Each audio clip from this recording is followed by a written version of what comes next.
So we are going to go ahead and get started with Ms. Patrice's presentation. Information will come. Sure. All right, Ms. Patrice. Thank you, Ms. Deborah. Sure. Ms. Deborah, Ms. Yvonne and I talked about what the title should be, and so Ms. Yvonne came up with the title, What About Credit? So we actually just going to have a conversation about credit. So I'll try to cover some things that I know are factual about credit, and so if you guys have anything else that you want to ask, I'll try and answer those questions. But I want you to know that this is a two-way exchange here, okay? All right. So these are the different types of credit that people tend to use when they're Christmas shopping. And some of these have changed over the years, like payday loans. Years ago, payday loans were not even around, and now they are. But you can see the biggest user of the types of credit is with credit cards. You got almost 60%, 59% people use at Christmas time to purchase gifts. And so credit cards tend to get us in trouble. Some people don't like them, and some people say I can't stand them, but it's not the card, it's the user. I always say that. Okay, so we were talking about credit cards in terms of the type of credit that people use most often. I have a graph on the screen, but if you look, you can see that credit cards are certainly the biggest user in terms of credit. People use store credit some, but not that much. Personal loans some. Payday loans, though, are increasing, and home equity loans are decreasing, which is really good because home equity loans mean you're taking money out of your house to buy Christmas gifts, and that's something you really don't want to do. But credit cards are certainly our biggest users, and I'll tell you why as we continue. Some basic information on credit is that the average American has about over $8,300 in debt on their credit cards. So you can just kind of compare yourself to that. Do you have that or less? And then the average senior, 55 to 64, are in debt, and there are some reasons for that too. 40% of their income goes toward debt payments. So 40% of senior citizens goes towards debt payments. There's a decrease in home equity lines of credit, using that for spending. And an increase in credit usage is online shopping. So you know when they have Cyber Monday, well, Black Friday first, and then Cyber Monday. Well, on Cyber Monday, when people order things online, they are using credit cards. There's one surge in credit card usage, buying things with credit cards because they're using it for online shopping. And that Cyber Monday, they talked about how many billions of dollars were spent on that Monday alone. Okay. Credit cards also carry rewards, which help consumers to have increased their usage. So there are many credit cards that will offer money back for using their card. Now, mind you, you pay them too, but they also will give you dollars back for using the card. Sometimes they'll give you points toward getting certificates or getting rewards back if you use certain credit cards from certain stores. So, but most credit cards will offer some incentive for using the credit card, which is another reason why credit cards have increased. Okay. People spend more money when they're using credit cards because if you were using cash, you might say, "Oh, I may not spend that. I may just hold on to this." But if you're using credit cards, it's like, well, I'll pay that whenever the statement comes. And sometimes we do, and sometimes we don't. Okay.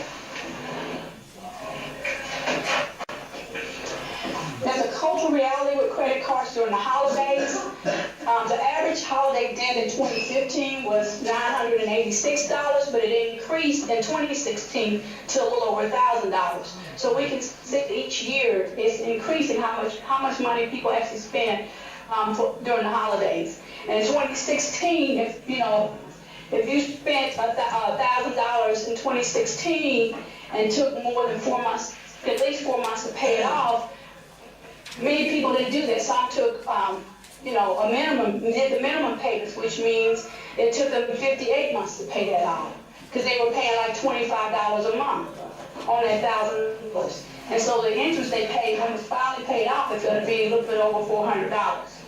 So that means that they're paying that $1,000 plus that $400. So now their debt is like almost low as $1,400.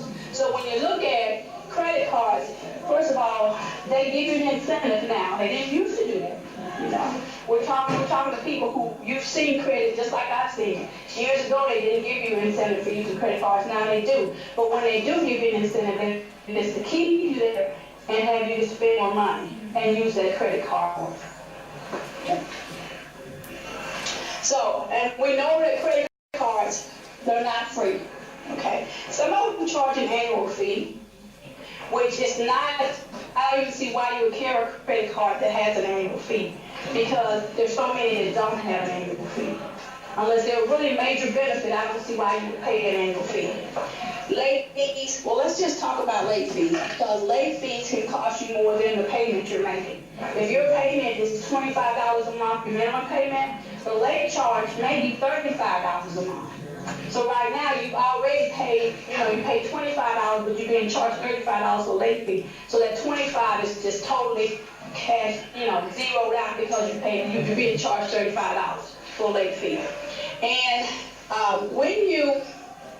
late fees can be charged to you. If you make a payment and your payment is below the minimum payment, it's still considered late because you didn't make that full payment. Say that the minimum payment is $50 and you made a $40 payment, it's considered late because you did not make that full $50 payment. Okay. So over the limit fees, usually what happens with a credit card is that if you get close to your limit, they increase it. That's what usually happens. They do charge an over the limit fee, but if you get close to your limit, they tend to increase your limit. So now they'll give you more credit. That's not good for the consumer. It is good for the credit card company, though. Okay. Balance transfer fees. Now, how many people are familiar with balance transfer fees? Right. And what are they? That if you're borrowing, they're going to charge you part of the total in order to, there may not be maybe zero interest rate, but they're going to charge you so they can get some money for it. Exactly. So if you want to transfer a debt that you have on one credit card, a balance you have on one credit card to another credit card, they may give you an introductory rate of 0, which you think is really good, and it is good. But then they charge you to transfer that debt from one, or that balance from one card to another, and that charge is usually anywhere from 2 to 5%. So there's nothing that's free. We need to remember that. Okay, they're in business to make money. So cash advance fees. Now, cash advance fees tend to be a lot more expensive. The interest tend to be more on cash advance than it is on the credit card itself. So if you've ever had to borrow any money from cash advance, just know that you're paying more money. And I know the one time I was actually out of the country, so let's talk about the warning signs of debt. So you take a look at, there are about 3 slides I have on the warning signs. And I try to make them where they get as we go down the slides, they tend to get stronger as we go down the slides, more significant as we go down the slides. So if you pay only the minimum amount due, that means that that's a warning sign, because you need to probably pay at least a few dollars more if you actually want to see this debt gone, or if you want to get rid of it, even if it's only $5. Because even if you pay $5, it'll help get rid of that debt much sooner. Okay? The credit balance is not shrinking. Well, if you're only paying that minimum payment, it may not be shrinking, because the majority of your minimum payment is interest. Come on in.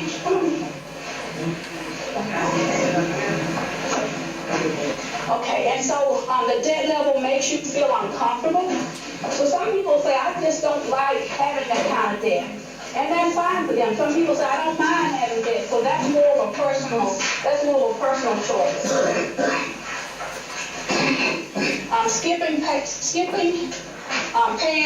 Paying one credit to another. Now that's a significant alert, because if you're paying one person and not paying the other person, that means that you also are causing some issues with yourself in terms of your credit report and your credit score. taking out a payday loan or rolling over existing loans. So we know that payday loans are loans that we take out, and they have the highest interest rate. All the credit we looked at on that circle that we saw, they have the highest interest rate of everything that was on that circle. Credit cards, home equity loans, any type of store credit cards. Payday loans have the highest interest rate, period. Okay? So if you are taking out payday loans to make a payment, that means that you are in trouble and you're headed that way. Use card title or payday loans for cash. So those two loans, card title and payday loans, tend to charge you a significant more in terms of interest rates. You overdraw your checking account. Okay? Now I want you to know that some of these happen, and some of them say, oh, I just forgot to write this down. So that's happened with a checking account. And so you have to set up some protective measures for your checking account. And that is that if you got overdraw, if you've got a savings account that is your protective measure, many times the bank can use that checking account to move money from your savings account to your checking account to take care of any overages. And you can do it too. I know our seniors is more taught you how to use the computers. So I know you can go online and take care of that yourself. Right, Ms. Lauren? Sometimes. But if you have an issue, I'm sure Ms. Moore won't mind helping you. But you can do it yourself in that way. Because sometimes the bank do it. It depends on how you have it set up. The bank does it, they'll charge you for it. If you do it, it's not going to charge for it. Because sometimes you maybe didn't write something down in your checkbook, so you may have, overdrawn your checking account. The problem is that the bank wants to hit you for leak.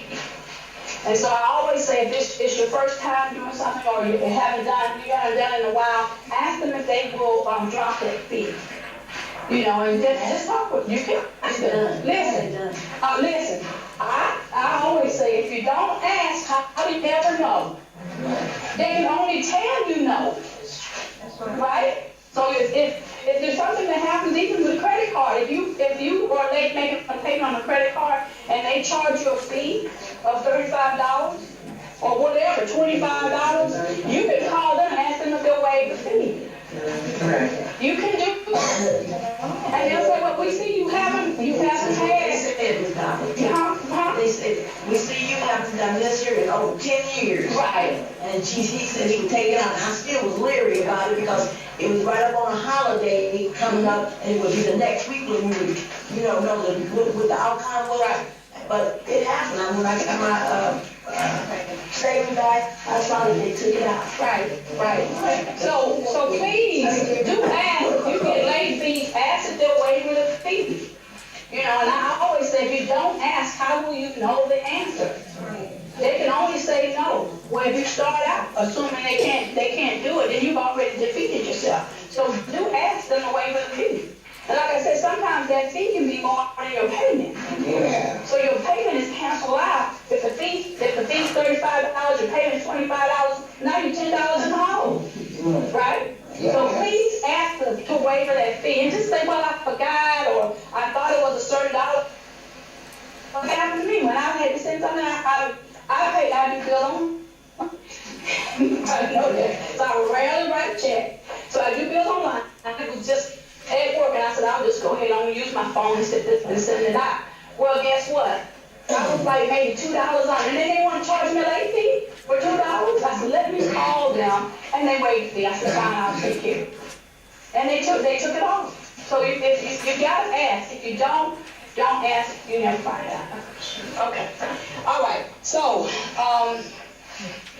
let's talk about charge day-to-day expenses. So day-to-day expenses would be if you're charging like toothpaste or lotion or mouthwash or anything that you use on a daily basis on a credit card. You want to try and pay those things out of your household budget. Now, mind you, there's several things on these slides. If just 2 or 3 happening, it's probably okay. But if you have several of these happening, that's when you know that you've got some trouble. You've got headed towards some trouble. You receive past bill notices, and you may do that. But again, Remember, if it's just one or two, you're okay, but if you'd like to do several, then we need to be concerned about it. When you get a notice, though, don't ignore it. Call on the phone, see if they can extend the period of time. Okay? The biggest thing with creditors is you have to communicate. You can't assume that they know what's going on in your mind or in your household. So if you communicate, and sometimes you may have to put something in writing, and that's fine too, right? Because we know how to do word, right? We know word. Okay. Okay. Calls from bill collectors. Now this I know is a norm, but again, usually the person calling you is not the person that can make any decisions about your account. So you may need to speak with the supervisor or the manager in charge. Okay. Relying on a second job to pay bills. Well, if it's going to help some get paid off, then pay them off. Okay. Dip into your savings account to pay current bills. Well, I always say it depends on if you're paying like taxes. Because if you have to pay property tax each year. If you own a car, you have to pay personal property each year. And you should put that money in the savings, right? Because you don't want it just sitting in your checking account. You should put it in the savings where you're going to make some interest and then use it to pay your taxes or pay your personal property or your property tax. And Mr. Lewis, I'm shaking my head. You can put it in the savings account. There's no interest being made in the savings. I know that, but at least It's like it's a safe place to put it. it's a safe place to put it because savings account pay very low rate of interest, and that is true. Okay. Okay, so a few more things on the warning signs of debt. Late payments each month. So when you're late making payments and you keep getting hit with all those fees, now if you hit with several fees for the same company in 1 year, they may not waive it. But usually if you haven't done it in a while or it's your first time, they will waive fees. Okay. They don't know how much you owe. So now that's something that we have to do is sit down and figure out how much do I owe. And as we get farther in this, we'll talk about our credit score and how that's looked at, but we have to know how much we owe first. And it may be as you have to sit down and do a little bit of paperwork. Right. Okay. Utilities are in jeopardy of being turned off. Okay. Again, now with utilities, you can do budget billing. So there's some things that you can do to help yourself in terms of reducing that debt. Because right now, with the utility, with it being a little cold outside, your heat's running more often than it usually is. Right. So you want to stay warm. Okay. All right. Okay. Paying late fees several times in 1 year, we talked about that, and then to borrow it to pay unexpected bills like insurance and taxes. Remember, I said set that money aside. Divide that by 12 and set it aside each month. And the last one down is you have to skip some payments to purchase medication or food. Okay? And so what I always say to seniors is I know that your medication is, as we get older, we go on medication, and we have to take things that maybe we didn't take when we were younger so we can still do the things we like to. Look at ways that maybe you can contact the drug company and see if they will offer you some assistance with buying medication, because some medication is more expensive than others. So contact the drug company if they're willing to assist you. And if you're not aware of certain information about the drug, talk to the pharmacist, because they may know information or may have some coupons or whatever they can offer you online for the medication. Because this medication I've taken, and I've said to the doctor, said to the pharmacist, is there a coupon for me? So yeah, and they actually looked it up and applied it right there for me. So I didn't even have to look it up online. And that's for the generic brand. And that's for the generic brand, right. Thank you, Ms. Ford.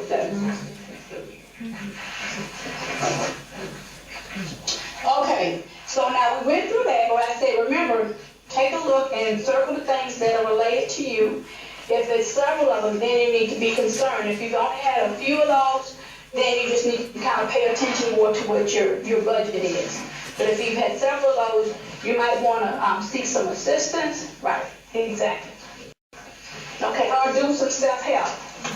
Okay. So some steps in managing your credit. Number one is understand where your money's going. Okay. So when I say understand where your money's going, look and see how much am I actually spending on debt each month.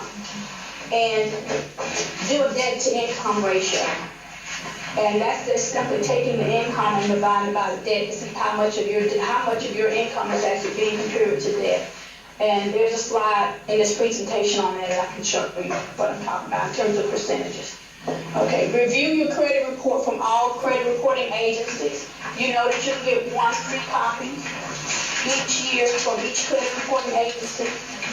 And because there's 3 of them, and I've got them in this presentation, there are 3 of them. You need to stagger your reports. Don't get them all at one time. You may spread them out during the 12-month period of time so that you can kind of see what's going on in a 12-month period of time. Okay. Understand your credit score. I'm going to show you how your credit, what is made up of your credit score as we go on. And then good credit score, debt can be refinanced at a lower level.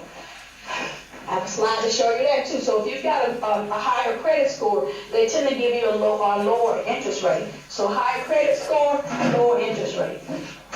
Lower credit score, higher interest rate. Okay. Limit your credit cards. I don't know, some people may have 10 credit cards. Other people may only have 1 or 2. The fewer credit cards you have, the easier it is to try and manage what you have. Okay? So we want to try and keep in mind that we don't want to have several, even though you said, well, several means I can just charge on them all. Right, exactly. So, and the last one now is avoid debt relief companies. Now, there are companies that advertise on the radio. Let me open this door.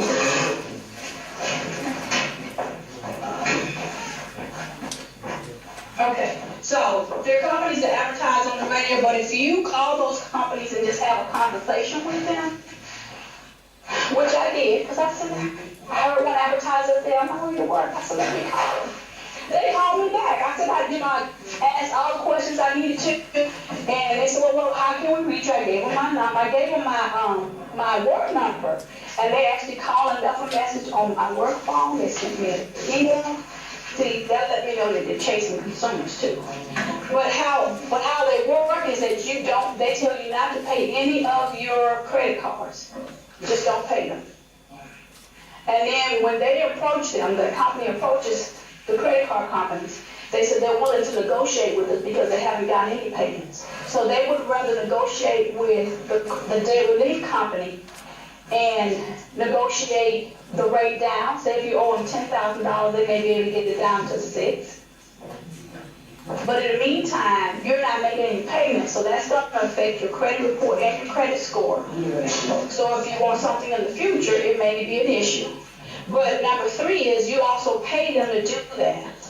And so I asked them, so how much is it for your company to work with someone? He said, we normally go off the percent of debt, whatever debt you have. If you have 10%, he said, we normally charge 22% of whatever the debt is. 22% of whatever the debt is. Right. I said 22%. So if you think about what are you paying on your credit cards? So if this is 22%, it's usually higher than most credit cards are. Okay, so just keep that in mind. And do know those companies out there. I'm not saying one way or the other. I'm just saying when I call for my own information. I wanted to know what are you doing for people and how are you doing it. Okay. And they said you could have bankruptcy. So I said, then how are you doing it? Well, we tell you not to pay them. You send us the money, and then we'll put it in an account. And then when you have enough to pay the creditor, we send it to the creditor. But we take out our 22%. So I'm going to let you do your own deduction.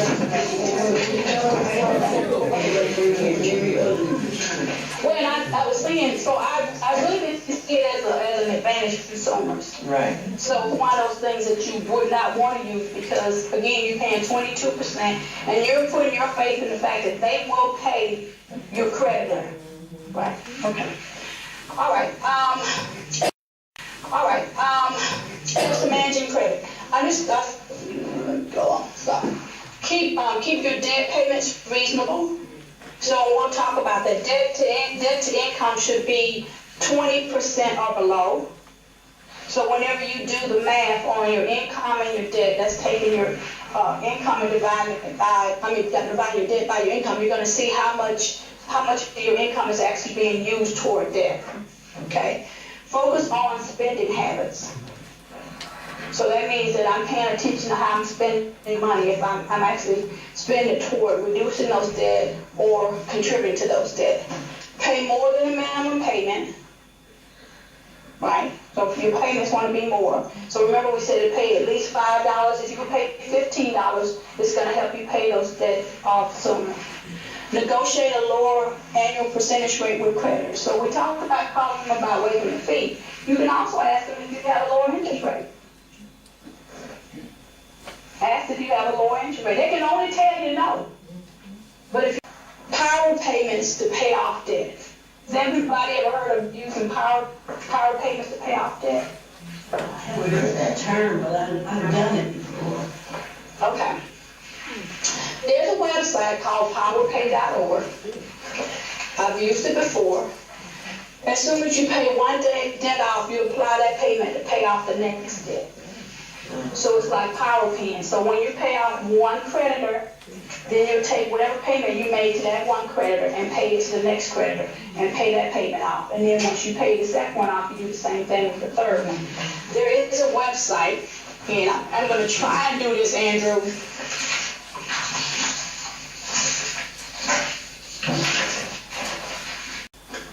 I want to be able to share this with you. Okay, so this is the website. It's done by Utah State University Extension, Cooperative Extension. Can everybody see that? Power Pay, help consumers, help debtors become savers. So on here they have several tools that you can use. The Power Pay tool, which I'm going to show you that in a minute. They got where you can set your spending plan up online if you want to. You can use it for power saving if you want to determine if I put money in there now, how much will it give me? And you have to get the interest rate and the amount. How much will I have in 10 years? Or how much will I have in 5 years? Or if I pay $10 a month, how much will I have in 3 years? Okay, using the interest rate. So, and they've got a calculator here if you were looking at, if you wanted to use a calculator for like estimating what payments are going to be. And then they've got an educational center. So for me, I already have an account set up, but you can see if you're new, you can just sign up down here by going to that website. And all that information is in the back of your packets. Okay? So, I'm going to show you what I already have set up. I'm going to put in my information.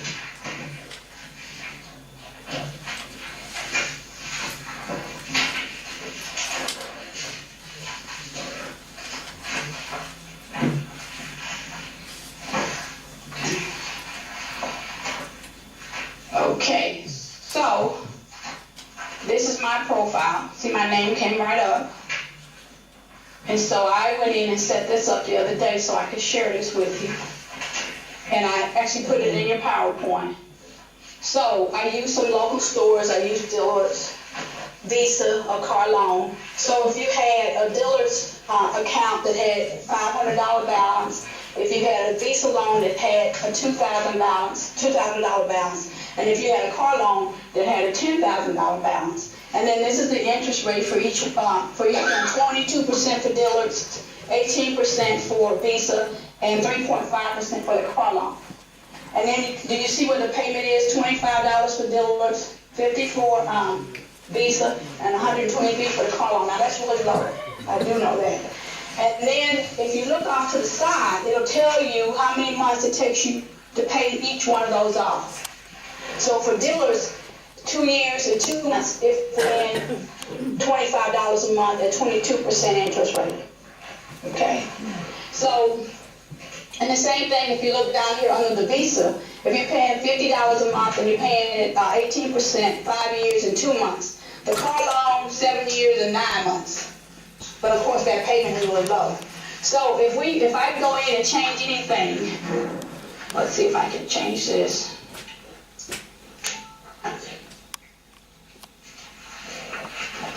Let me just make that 2. Well, let's make that 300.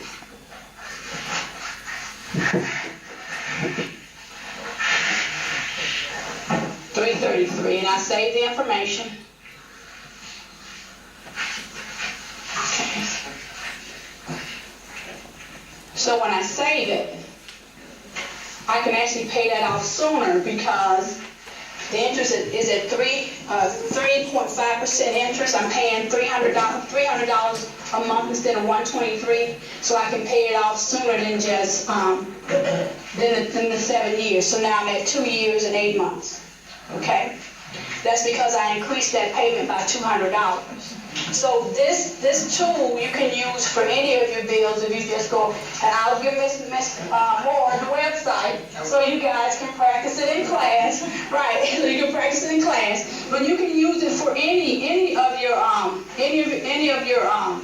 bills that you may have. And again, all of these items up here are tools that you can use too. So, okay, I don't want to spend too much time on that because I know we can just back and go on forever. So, okay. All right. So let's go back. So we know now what Power Pay is and how to use it.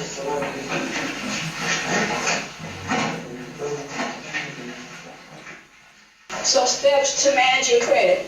So again, negotiate the APR with creditors.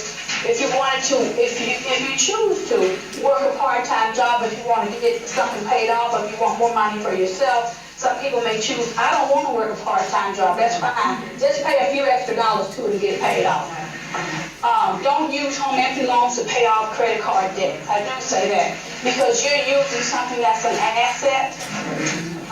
You put an asset, your home in jeopardy for paying off credit card debt. Okay, so and that's something that you don't want to do. Okay, so a reasonable level of debt. So we're looking at a percent of your take-home pay, and that's on the left side. On the right side is the financial impact. So a reasonable level of debt could be 10% or less.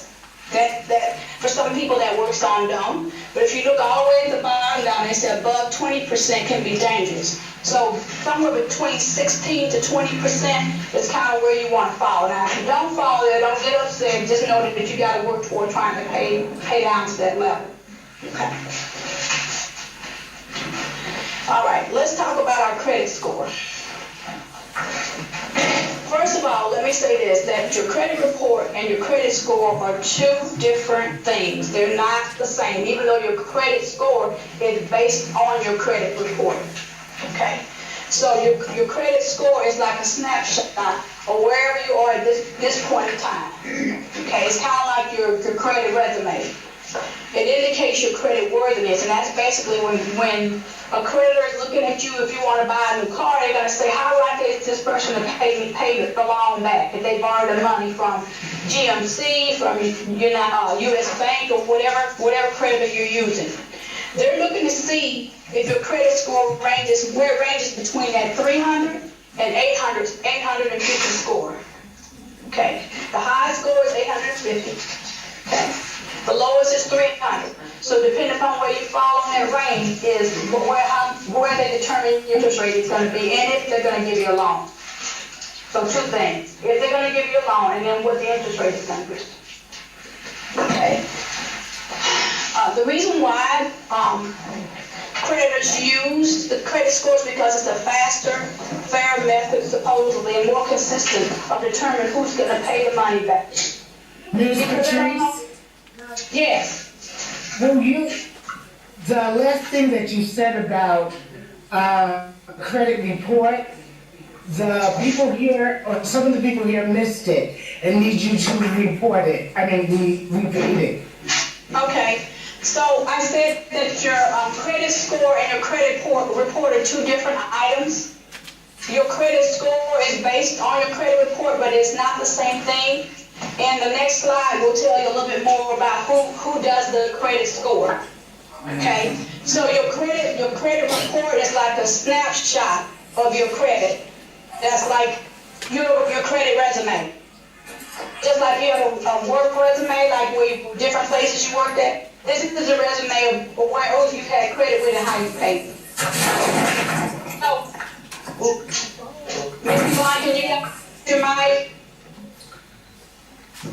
Okay, thank you. So, your credit score is called a FICO score range, and that ranges from 300 to 850. And depending upon where you fall in that 300 to 850 range, is the interest rate that creditors will determine they will charge you for a loan. Some people may go and apply for the same loan, but because of their credit score, one person may get a really low interest rate and somebody else may get a higher interest rate. And it's based on that credit score. Okay? FICA is basically Fair Isaac Corporation provides the software for calculating the credit score. Okay? Years ago, they didn't use so much as a credit score. They didn't use so much as a credit score.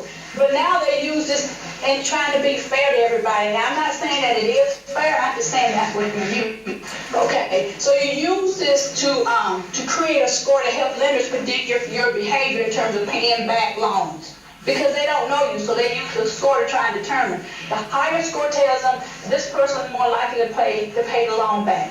A high score is considered somewhere around 760. Okay, so you're above 750 or better, 760 is considered a high score. A 700 score is considered to be good. Okay. If you're below a 700, then they may want to work on increasing that score. Okay, because remember the highest score is 850. And I don't know anybody that has 850. I have a friend that claims she's over 800, but I don't know how true that is. As I said, 750 to 760 is considered a good score. What FICO does is that they use information from those 3 credit reporting agencies. And you heard a lot about them this summer in the news when they had the big scam with Equifax down in Atlanta. So it's Equifax, it's TransUnion, and it's Experian. Those are the 3 credit reporting agencies. Okay, so let's take a look at our score. Our scores consist of basically 5 different components, and they are in percentages up there. The biggest percentage is payment history. Your payment history describes to creditors how does this person make payments? Do they make them on time or they make them in the amount? So 35% of your credit score is your payment history. So that's why it's so important to pay things on time. When people tell me they're trying to rebuild their credit history or build their credit score, the first thing you got to do is whatever bills you have now, pay them all on time. And pay them in the amount that you need to. That means the amount that's due. Right. At least 3 months. Huh? At least 3 months, 72. Well, I would say more than 3 months, but you want to at least, do it consistently. Okay. And then your debt load is how much debt do you have? That's how much overall debt do you have in terms of the credit cards, in terms of mortgages, in terms of car payments, in terms of personal loans, home equity loans. All of that is your debt load. Okay. And then your length of history. That's how long you've had debt. Like some creditors may have been on your credit report, I don't know, 15, 20 years, 30 years. If it's a home loan, it may be longer than that. But that's a good thing because you've got a record with them. Okay.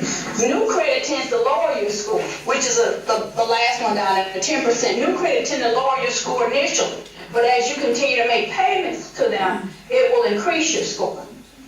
And then the types of credit, you want a good mix. You want a good mix. So when I mentioned the home loan, that's a good mix. Car loan, again, because that's the installment type of loan. Credit cards are considered revolving types of loans. So you want a good mix. If you just have all credit cards, that's not a good mix. Okay?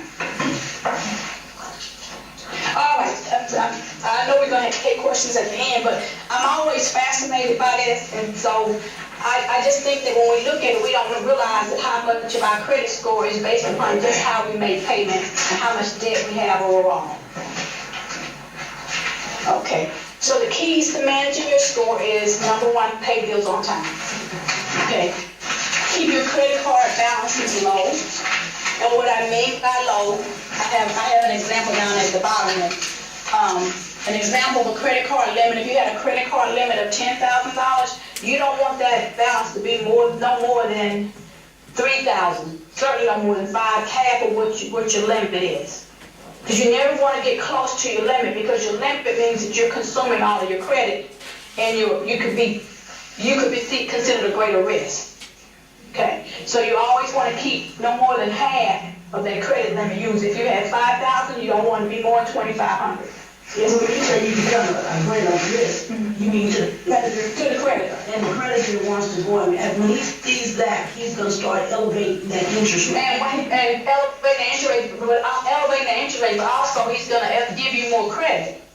So if you might say you get close, so now maybe you have a $10,000 limit and you're at 9,500.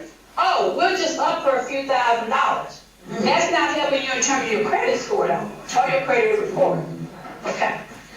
All right. So open new lines of accounts only when needed, because remember, new lines lower your credit score initially, and once you start paying them though, it'll help you to increase your credit score. But once you initially open them, like a lot of people say, if I do a lot of inquiries, does that hurt my credit report? Yes, it does.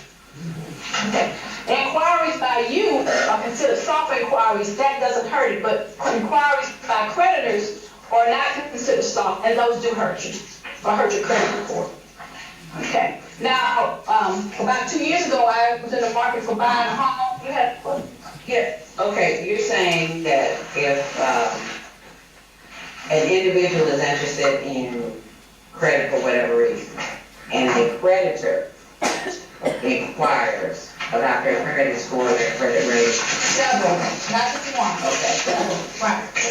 Then that does affect them, and it does lower the score.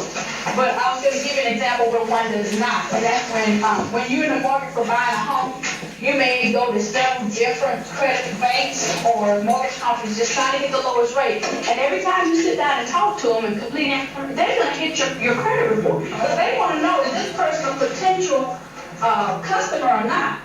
When they do that, and they do it all within a certain period of time, that does not hurt your credit score, because actually the credit reporting bureaus know that this person is home mortgage shopping, because you're putting in applications for buying a home, so you may look at more than just one lender for buying a home. And then when you finally close, all of that will just dissipate, but except for the one you actually take the loan out with. But when you're going from place to place, I said, wait a minute. I said, I sit down and talk to you. I said, is this going to affect my credit report? He said, well, actually, the credit reporting agency know when you're shopping for a loan that you may actually go to several different lenders to make sure you get the lowest rate. And each time you talk to those lenders, they're going to pull your credit report because they want to know if this person is going to be a good customer. Okay. That's the question.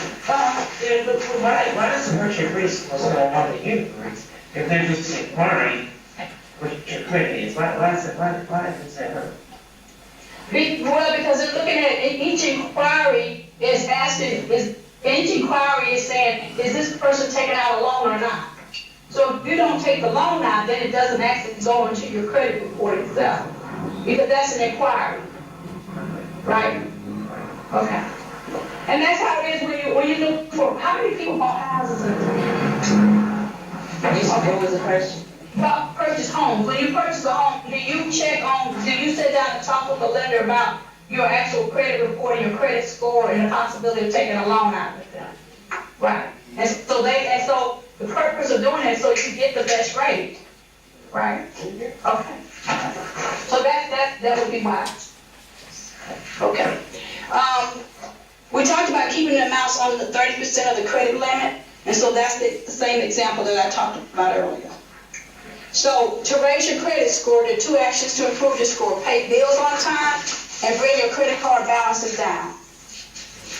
Okay, so that's how you increase your credit score. Let's take a look at your credit score and see if it actually makes a difference when you're getting a loan. This is a loan for a car for $15,000 for 5 years. That's 60 months. That's probably about the average if you're buying a car. And you look at the credit scores. We got credit scores in the range.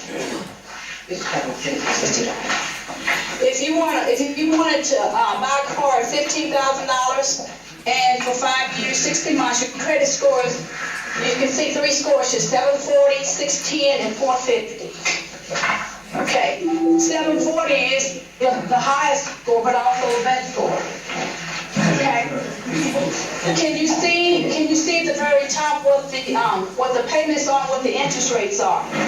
So if you have a 740, you may actually get the lower rate of 6.5 interest. But if you have the score of 450, which is not such a good score, you'll have an interest rate of 24%. And this is just for this example. Now, mind you, when you go into a dealership, it may change, but they're basing still your credit score. Your interest rate on your credit score. Okay, if you go in to buy a car and you negotiate with a dealer or with anybody in that dealership, the thing they're interested most in is your credit score. Because they want to know, what interest rate you're going to be able to receive. And the same thing if you were buying a car from going to the bank. They're interested in that credit score. So again, they determine that interest rate based on the credit score. So, if you're just making a minimum payment and paying off $2,000 debt on a credit card, the amount to be paid and the time to pay it off, the total interest paid is all off the left-hand side. So, if you had $2,000 in debt and you were paying 2% minimum, it would take you 23 years to pay it off. The interest paid double what the amount of the loan is. So now instead of paying $2,000, which is what's on the card, you're paying $4,000. So if you can increase that payment and pay, if you pay 4%, then you can pay it off in 8 years and you'll pay only $1,000. But if you can increase that payment even from $80 to $100, you can pay it off in 2 years and you're paying a little less than $400 in interest. Okay, so that's why I say if you can increase the payment even by $5 or $15, it depends on your budget. It's better to do that than just make the minimum payment. Because minimum payment may not show you a whole lot of shrinkage in that balance because they probably set their minimum payment up on 2%. Okay, that 2% isn't going to get you where you need to be. You're going to continue to pay them forever. And it looks like nothing's gone away, you're not paying anything. But if you can increase it $5, $10, $15, you can see it disappear. Because the majority of your payment goes toward interest and not toward the balance. Okay. Have you ever been in a situation where you said which bills to pay? Consider first, which bills affect my health and my safety? So I don't want seniors to ever think that they should not buy their medication and pay the bill. You may have to call a company or write them and explain to them, but your health is far most important. That's important. Now you may have to work with a drug company and then, get a reduce or get a generic brand, right? But your health is what's most important. Okay. Is the debt secured or unsecured? Secured debt means basically that I've got some type of collateral behind it, like my home. Okay.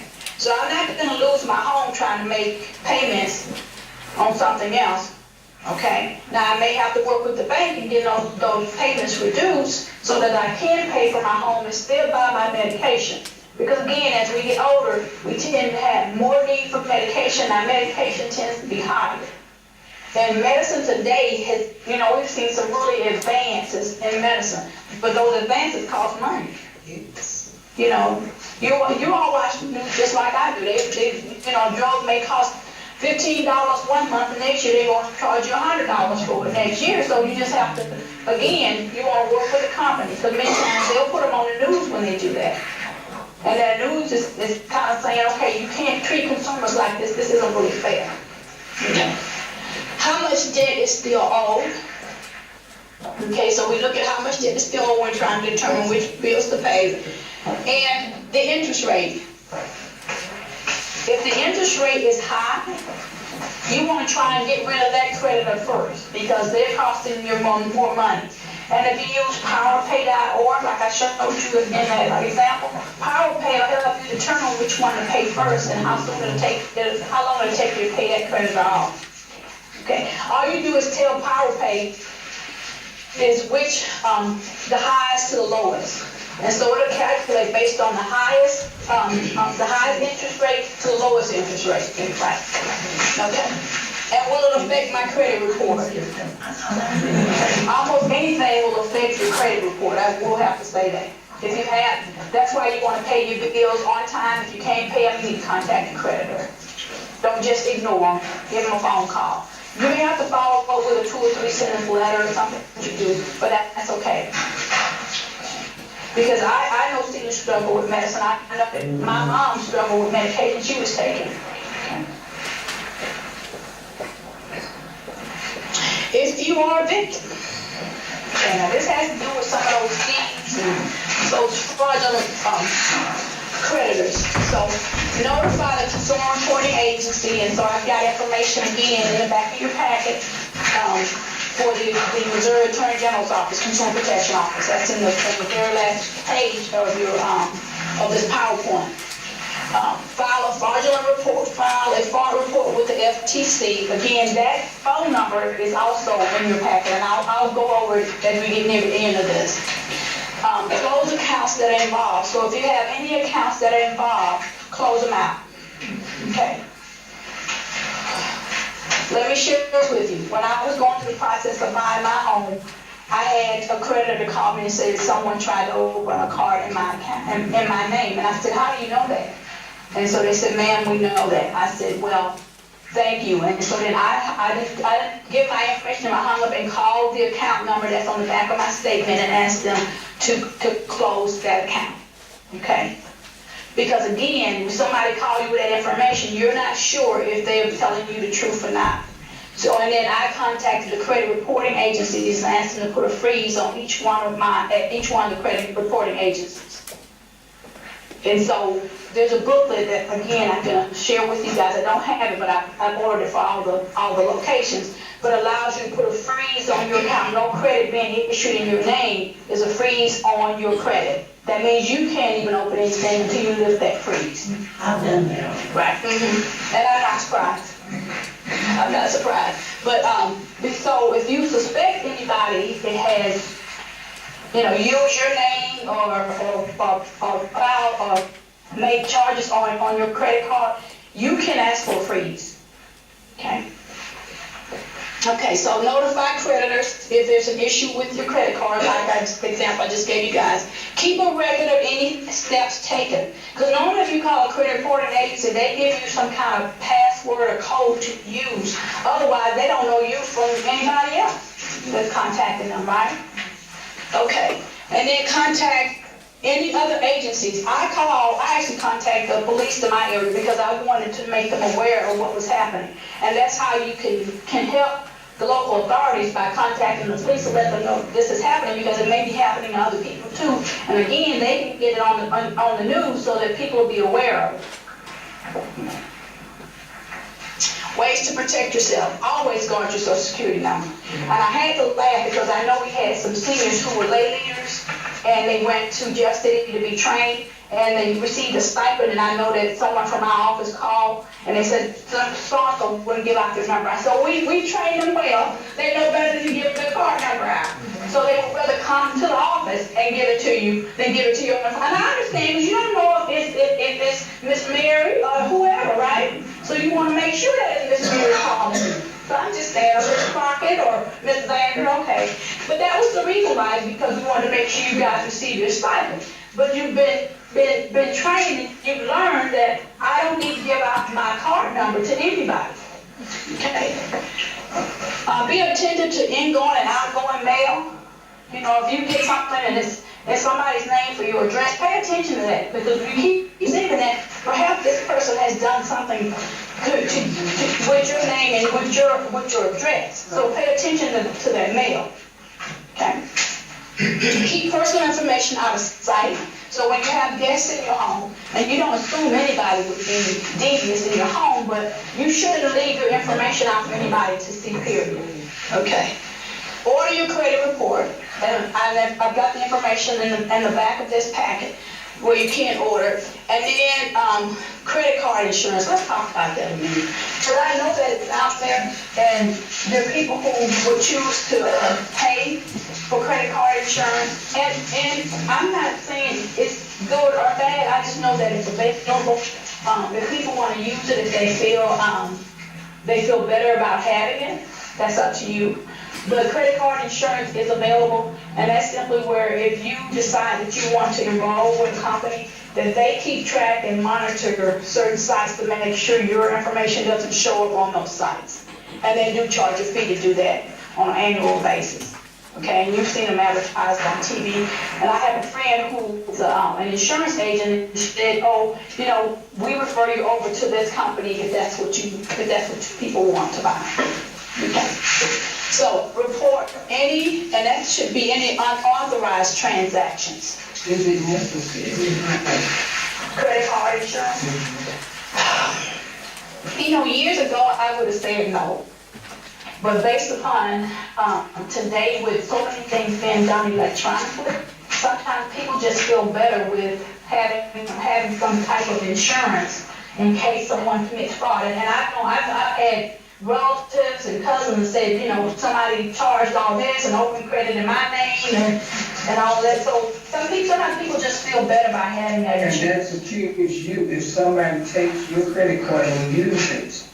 That secures you that you don't have to pay that.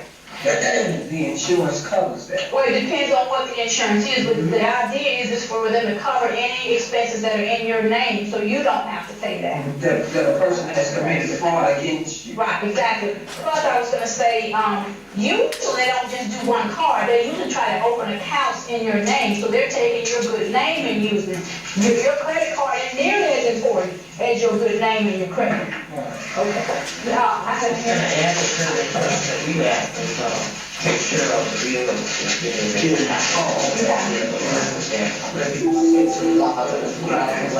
Lots of wages. And what else, Ms. Parker, you need to say a lot for everybody else? Yeah, lots of wages, lots of employment, sickness, things like that. They'll pick up the minimum payment month to month until that person is stabilized. Right. To me, I was going to say that's another whole subject in itself to cover, but yeah, credit card insurance, people have seen where that's been useful for them. So again, years ago, I would have said no. Today, I'd say it depends on the individual, how comfortable you are. Because I wanted to say when you buy a car now, you must get gap insurance. Now that's different. Okay. Let's not go to that. That's different. Gap insurance is different. Okay. All right. I have a question.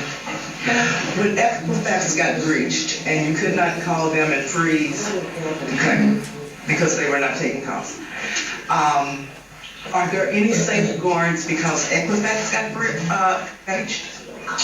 What people were being told is because they were breached is call any other credit reporting companies and put a freeze on your credit. Okay. Now, I don't know if you guys heard that question. No. Okay. She asked that when Equifax was breached this summer and you could not reach them by phone to freeze your credit, what were people being told to do or recommended to do? And I was saying contact the other credit reporting agencies and put a freeze on your credit. Because there are three. So put a freeze on the other two, and then instead of doing a phone call to Equifax, do a letter to state, because the freeze needs to have been on all three, because they had information. Right. They had your personal information. So just freezing the Equifax wouldn't have cured the problem anyway. You had to freeze all three for it to really make the difference.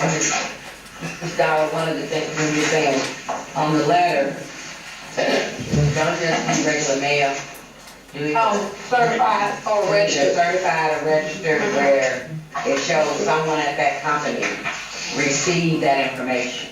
And they cannot say it was lost or never received or whatever. Right. It's always good to have a record that someone signed for it and waited back here on the next. And that's a very good one, Ms. Rand, is that you always want to send it certified or registered. And the post office want to give you a chance to have a card returned to you, which would cost more, or do it online. Online just really show that it's received, but that card actually has card documentation of a signature. Right. Exactly. Thanks, Fran. So, ways to protect yourself. So, protect your phone with a password. So, for any of you all who have, and I don't think I have cell phones now, password on them. Okay? And I realize that people say, well, I may not remember my password. Put something that you remember, may be fairly easy to remember, and or share it with someone who you know is reliable, so that they can help you with it. But you want to make sure you have a password. Avoid over. I was just gonna add one quick thing to that. I even have a password on my home phone. For those of us that still have home phones, I still have a password on my home phone. Because people will try to set up a landline in your name. And then if you don't, first thing if I call to change any type of service, they'll ask me for my password, Right. for my passcode.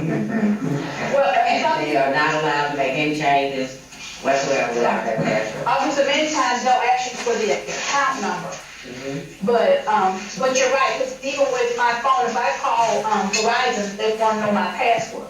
And when I went to set the password up, I wanted to use my social, and they said, no, we can't, we're not using the social.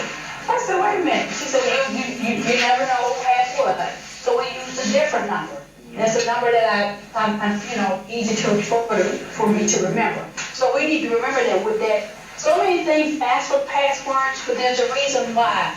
I'm like you, I don't like all those passwords, because then I have to try and remember them and put them down somewhere. But there's a reason why those passwords are there, to protect you. Yes, And then they ask you to change it every so often. You have to keep the same way all the time. yes. Change it. Yes, ma'am. Yeah, and that's good, but we have to keep some type of, I know Mr. Brand, you keep a list of, Oh, yeah. all your passwords, I do know that. Okay. So, avoid open Wi-Fi networks. So let's just talk about that. I know when we go to like Starbucks or places that have open Wi-Fi, that you may want to go in and get on, that's fine. But don't do any, people don't do any banking on open Wi-Fi networks or any personal data on open Wi-Fi networks, because that's being shared by everybody else that's in there, in that same location. Okay. Place an alert on the back of your account. So if certain things happen to your accounts, the banks will alert you. Like if there's a certain amount of money being withdrawn out of your account, you should get an alert on your phone or in your email. You can set those up. Okay. Again, Ms. Moore may have a big request. Come next January when you do a class. Buy and use a shredder. Now I'm the first one to say I'm paranoid when it comes to that. Because, I don't know about you, but I get a lot of credit card offers in the mail. And for me, I don't like just throwing them in the trash. Okay? Now, I have a friend, she's comfortable with just tearing a small piece of paper drawn away. I prefer to have a shredder. Okay? So if you don't have a shredder, then maybe you need to use a shredder somewhere else, but just make sure the information is shredded. Okay? Monitor your daily activity. So if you use your account electronically from your phone or whatever, check it every now and then. Even though you're not sending the bill out, check it every now and then to make sure that nothing unusual has not happened. Okay? That's very important. It is. So they check theirs every day. Especially for seniors, because seniors have gotten in the habit of doing a monthly, they wait on their monthly bank statement. Right. It's a whole lot can happen. In 30 days. That's true. A lot that can happen in 30 days, a lot can happen even in 2 weeks, so you want to make sure you check it. You may not do it every day, but try to do it maybe every other day. And you may say, well, I don't have everything in there. Well, fish, check it anyway. Okay? Right. Okay, so place a lock on your credit report, and that's like that freeze we talked about. And then place a lock on your account. So again, the people can't just come and use your account. You need a certain code or record of a code for your account. Okay, ways to protect yourself. Again, minimize skimming. You've heard of skimming, right? Where they put in things at ATM machine, so when you go in there and use them, they can get your card number, and then they not have your passcode because you put your passcode in there. So look to see if the card reader is loose or look like it's not, it looks different than the way it looked the last time. So then don't use it. If it looks different, then don't use it. Go inside or go to a different location. Cover your pen when using your ATM, and I know people kind of got away from covering their pen, but still, even when I'm in the store, I try to turn my back a little bit so you can't see it because there are cameras above and there are people behind me, so I can put my pen information in. And if you have a preference, please use your chip because it's much better than using that magnetic strip. Okay, some places don't have it yet, and that's an issue. I really think that one of the big grocery stores that don't have it, and I think that if they really started consumers, they'd get the chip instead of using that strip. Because I don't know if you remember, maybe 2 or 3 years ago, there was a breach with Target, there was Schnucks, there was stuff, and that's all using that magnetic strip, right? So again, that chip was supposed to replace that strip, so that it's more, it gives you a little bit more protection, that's what I'm saying. Because pretty soon they'll figure out how to get around that too, but so, and we'll have to go to something different. So insert your own cards, rather than allowing somebody else to put your card and you do it yourself. Okay. So resources for managing your credit, I said PowerPay.org is on the back. I've got AARP, they have a very good site for getting information about credit, money, banking, period. And how many people in the room are member of AARP? Okay, good. Okay. Annualcreditreport.com. Again, that's where you can get a free credit report. The site freecreditreport.com, don't use that one because they charge you. Annualcreditreport.com does not charge you. Okay. And you can also go to myFICA.com. It'll tell you more about your FICA score, how it's set up, because they pull scores in a certain way. If you're applying for auto loan, they pull certain information to put that score together for auto loan. If you're applying for a home mortgage, that score is put together a different way. And then Credit Karma. Credit Karma is a website that will provide you a free credit score. Now, you know your report and your score are two different things. So you can get a free credit report, but you won't have your score. If you go to Credit Karma, you can get a free credit score. Okay. And then I've got the 3 credit reporting agencies that are listed there in case you need to do a freeze, or in case you want to get a copy of your credit report from each one of the credit reporting sites.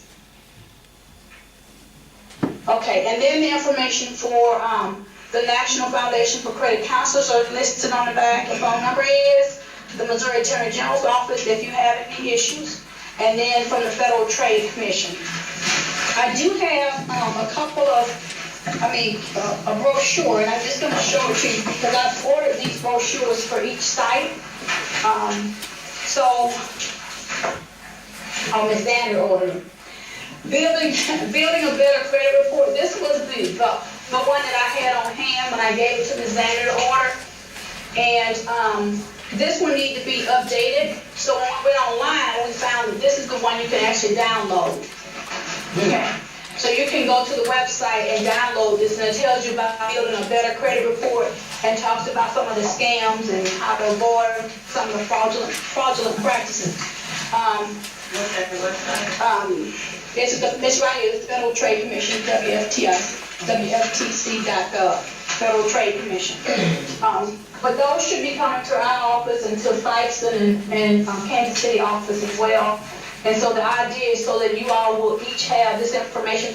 And again, Ms. Cooper always remind me that not everybody has access to a computer. So by ordering these for each office, they'll be available. If you have access to a computer, you can go and download these if you have the amount of paper, because you see it's not thin, right? It's about 10 or 15 pages that you have to print off. So that's ink and paper, right? Okay. All right. Are there any questions from some of the other sites? Ms. Patrice, I'm going to go ahead and we'll start with Kansas. I don't know if he's still there or not. Yes, we're still here. From Kansas City, there are no questions. No questions from Kansas City. All right, let's move to... Fikeston? Yes.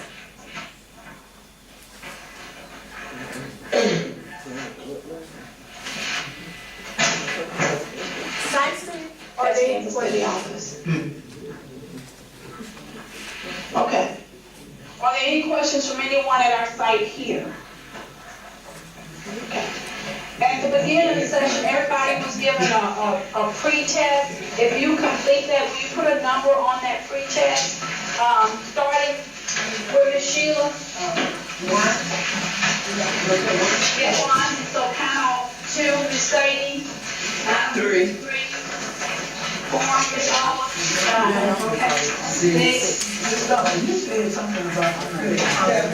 Put it on top of your pre-test. On the very top, right here. You said it's not a credit counseling. You know, like a credit counseling that you said right now. That's not credit counseling. That's like a credit. Miss Patrice? Okay, I got it. Miss Patrice? So, okay, so, what number we stop? 9, Sharon? 10, 13, 14. Okay. So, we have 14. What I'd like you to do is, Ms. Sandra, can you pass out the post test? Okay, where did you stop here? 14? 14, 15. 16. Number. She's less than enough. You can put 2 there, that's the number she's counting. Okay, so Ms. Sanders gonna pass out the post test, and I want you to put the same number on your post test that you put on your pre-test. And then, once you're done with the post test, we'll take both of those up. So are there any more questions? Because I really want this to be a conversation about credit, because I know people have experiences in this room just like I've had experience, but I had to deal with both myself and with my mother, yes. Okay, Miss Patrice? This time, somebody charged $300 online credit card in California.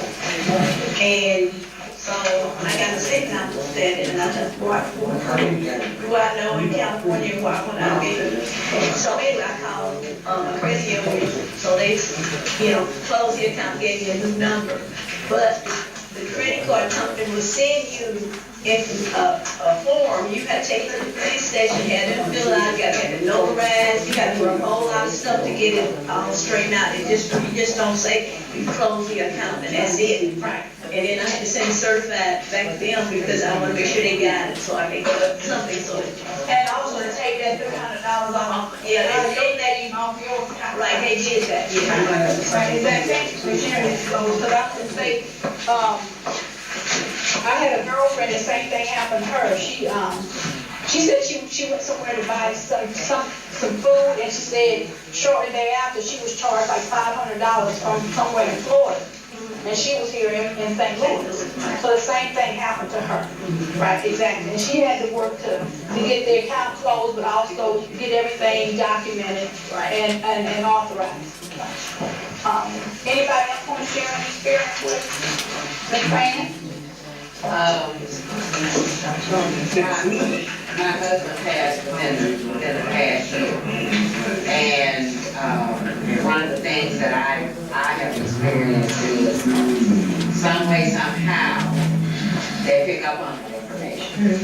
So if you have a close relative, and especially if they're in the same household, they will try to use that information as well, just as if that person is still living, because they're under the impression if they're deceased, there's no one that will challenge you. So be very, very careful about any, relatives or people close to you that may expire, because that is a prime target for identity theft. They actually had charged like $14 in pizza. And I'm like, that was the test run. I know. That was the test run. They charged $14 in pizza and it went through. Half an hour later, it was $2,000 in Best Buy. And that was on your husband's dispute. Well, we had to run it out. And when they saw the $2,000, they blocked it. Because the pizza was in Kentucky. And the Best Buy was in Minneapolis. So the initial small amount was just a test run. Right. To see if it would go through. Right. And it went through with no problem.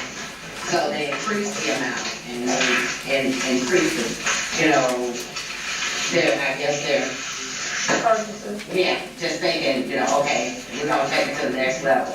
And they were at the extent of over $2,000 at a Best Buy in Minneapolis. I went to the bank as soon as the bank opened up the next morning. I was at the door when they unlocked. And, explained the situation, gave them the information, and of course they gave me the information to contact the fraud division. We closed the account, set up, a new account, so forth and so on. And everything went very smoothly because I was able to get on it right away. Usually, if you can handle the situation very quickly, you have a better chance of not running into any problems as you go down the line.